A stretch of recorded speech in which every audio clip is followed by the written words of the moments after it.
Hello, everyone, and welcome to the Boxing Officials Training Channel.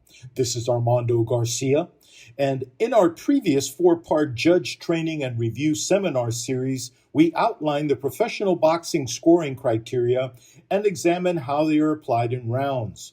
The final segment now moves us into practical analysis, evaluating rounds that are either considered controversial or simply difficult to score.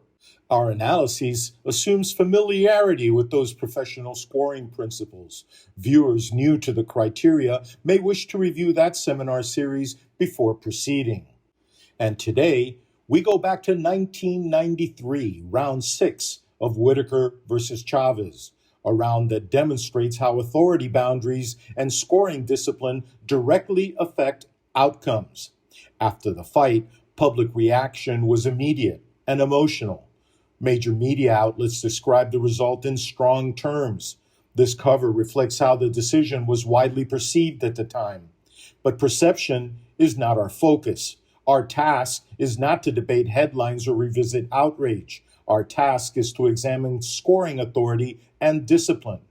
When public reaction is loud, professional judgment must remain quiet and precise. So instead of asking whether the fight was robbed, we ask a different question. Was scoring authority applied correctly? Were the scoring criteria applied correctly? That is where the case study begins. Now, the official scorecards were 115-115 and 115-113 for Whitaker. Two even scorecards. One round became decisive. Before round 6, Whitaker had controlled much of the bout. There were no knockdowns, no official point deductions. Unofficial media scores widely favored Whitaker. This fight would ultimately be decided by scoring discipline. In round 6, Whitaker lands an accidental low blow. The referee pauses the action. No warning issued, no point deducted. The bout resumes, and this detail is critical. In professional boxing, only the referee has authority to penalize fouls. If no deduction is ordered, judges score only the legal action that occurred.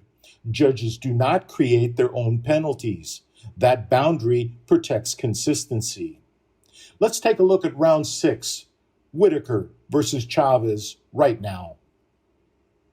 Now you're starting to work on the body. Now step up the body attack. Round 6, scheduled for 12, the WBC Welterweight Championship, the fight. But more importantly, the right to be called the best pound for pound in the world. What was that? What would you call that? Well, he squatted down. He took a shot at what he thought would be his ribs when he got up, and he hit his butt instead. All of those things are going over the hip joint. That hip joint starts to swell, as it did when, as I said, in the Ali Frazier fight, and you cut your mobility. And he's hit them a lot in the hip. Whitaker almost actually sat on his heels. He was so low. His rear end barely off the ground. A buttocks shot by Chavez. Now to the head and body goes Whitaker. You know, Bobby, if he slipped on that and he touched the canvas, they could have counted to him. Oh, sure. That's dangerous. The chance of Chavez. Good shot. Low. But good shots by another low blow by Whitaker. Joe Cortez was behind it. We saw it.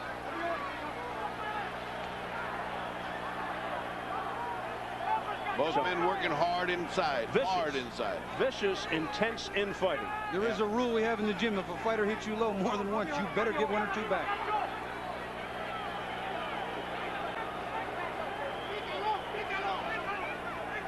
Chavez not getting any big clear shots at Whitaker. He's doing a masterful job of defense.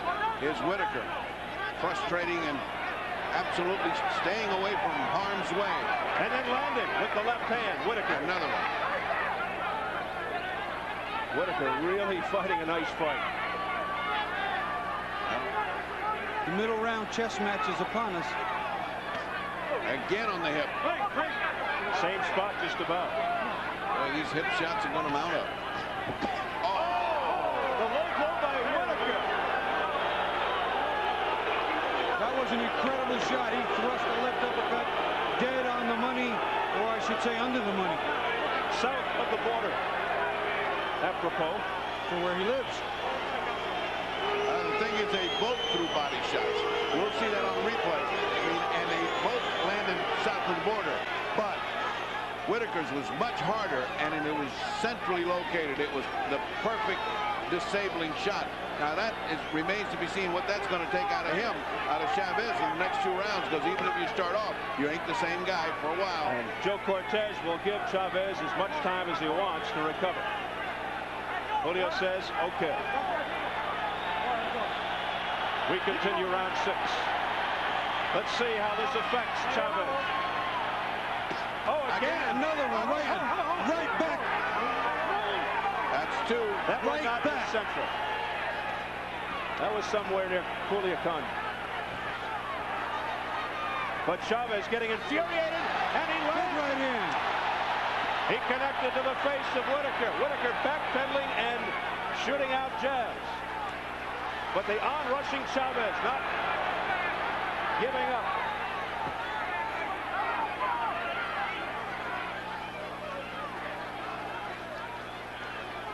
Here comes that cat and mouse game again in the corner. Final seconds, round 6.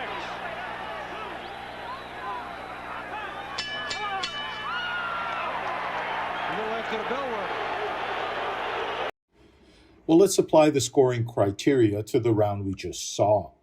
As far as fair blows are concerned, Whitaker landed the cleaner, more frequent scoring punches, and Chavez struggled to land sustained, clean offense. He just couldn't figure him out.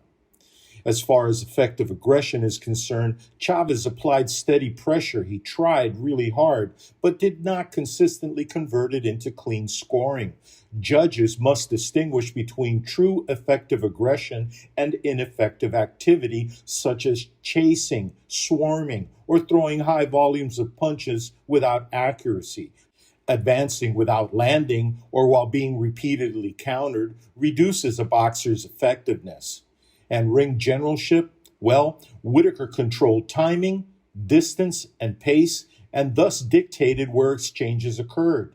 True ring generalship. And active defense, well, Whitaker's movement and angles limited Chavez's effectiveness, not just in this round, but throughout the fight. He prevented scoring blows through awareness, timing, and positioning while remaining in position himself to counter effectively. That's not defense, folks. That is active defense.